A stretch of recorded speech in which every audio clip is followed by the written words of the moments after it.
Alright guys, I just want to do a quick thing that I want to introduce into the Charged videos. Every week I'm going to have a question of the week, and this week's question is, how do you guys play pickup basketball? Are you one of those guys that likes to try hard? Do you like to win every game? Or are you one of those guys that, you know what, I'm just here to get my exercise in and I'm just doing this before my workout or after my workout? Let me know in the comments down below what type of player you are, because today we were playing the game of pickup and, you know, I'm one of those try hard guys. I'm not afraid to admit it. I'm a try hard. I want to win every game. And I just want to know what you guys are in the comments down below. So if you guys would like to comment, please put a comment down below. Yo, what's up guys? It's your boy Bernie here, back at you again with yet another video. Today what we got to discuss is something that me and Pete have been talking about for the longest time, and that is Lonzo Ball.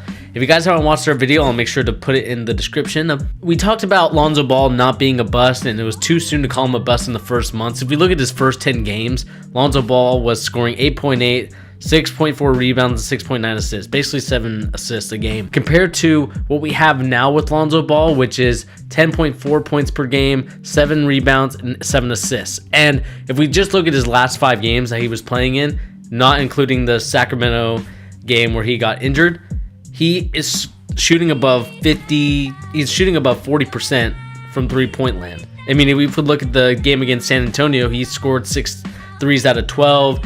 He's been 3 for 8, 4 for 4.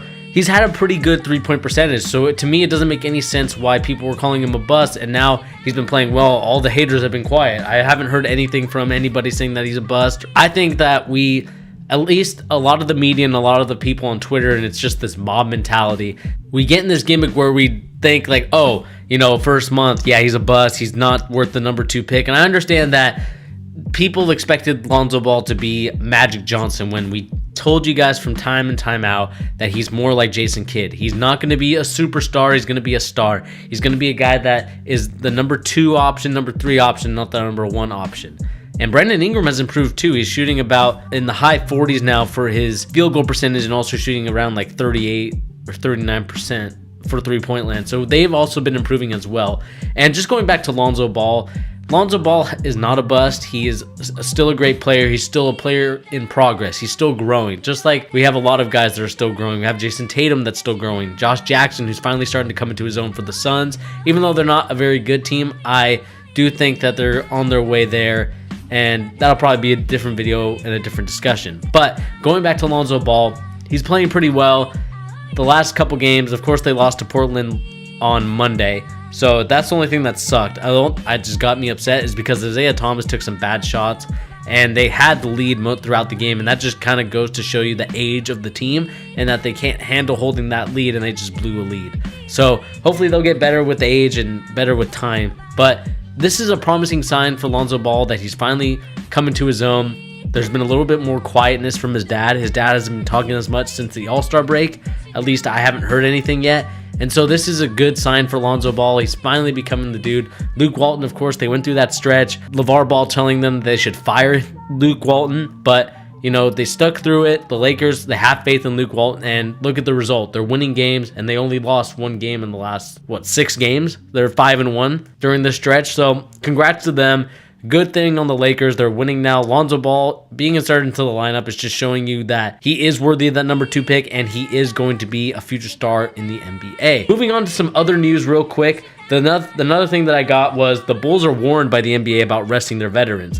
The NBA issued a warning to the Chicago Bulls about their practice of resting healthy veterans. The Bulls have sat players like Robin Lopez and Justin Holiday as they rebuild. Chicago now plans on playing Lopez and Holiday regularly, and this is just in response to what Mark Cuban has said about tanking, and how he's said that I've talked to numerous players and people in the organization that we're going to be tanking in order to get a number 1 pick. And I'm kind of glad that now, next year, after this whole year's over, that we're going to start getting the odds of the number 1 pick to at least like the number 3 pick about the same. Because what this does, that entices teams to not just tank. It entices them to actually go out and perform on a regular basis, not worrying about your record and not worrying about. Of course, there's always going to be tanking. I don't think that tanking is ever going to go away, but I think we're going to see a less egregious form of tanking, which is just resting your healthy players in replace for young, inexperienced guys that are from the G League. I hope that the thing is, I want to see some of the young players get a shot.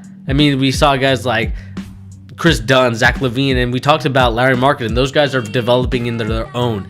And the Bulls, I think, are good enough to where I don't think they would be tanking as much. I think they're maybe a couple pieces away, maybe a good solid veteran bench along with another rookie, and then just let that core group of guys grow up.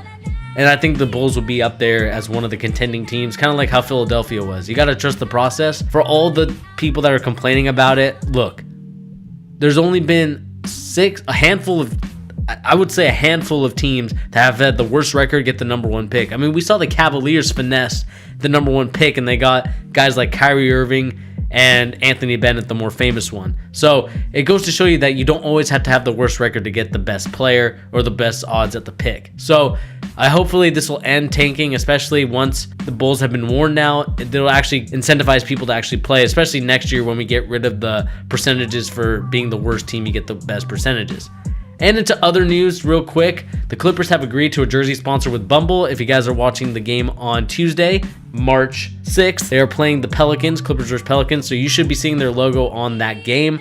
It's kind of funny to me that a dating service app is sponsoring, but hey, look, if you have money to kind of advertise it, why not?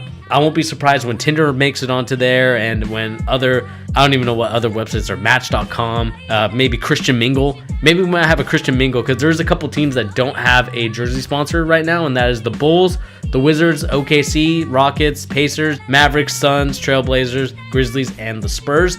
So you know what? Maybe we'll see it. Christian Mingle on one of these. I would assume if I were to pick one, probably the Grizzlies or the Spurs. I think the Spurs would probably have it, but you know what? No. Grizzlies would have it. That's pretty much it for news, guys. I just wanted to give out a quick little video before we headed out to the rest of the week. I just want to thank you guys again for giving me the time to give you guys the information and news. And like I said in previous videos, I don't know if I keep cutting it out or not in my videos, but you know, if there's anything you need me to improve on, or if there's anything that the channel could do a lot better, let us know in the comments down below. But anyway, guys, this has been your boy Bernie. I hope you guys are enjoying your week so far, enjoying some great basketball. Please remember to hit that like button and that subscribe button. Make sure you share this with all your basketball enthusiast friends, and we'll see you guys in the next video. Peace.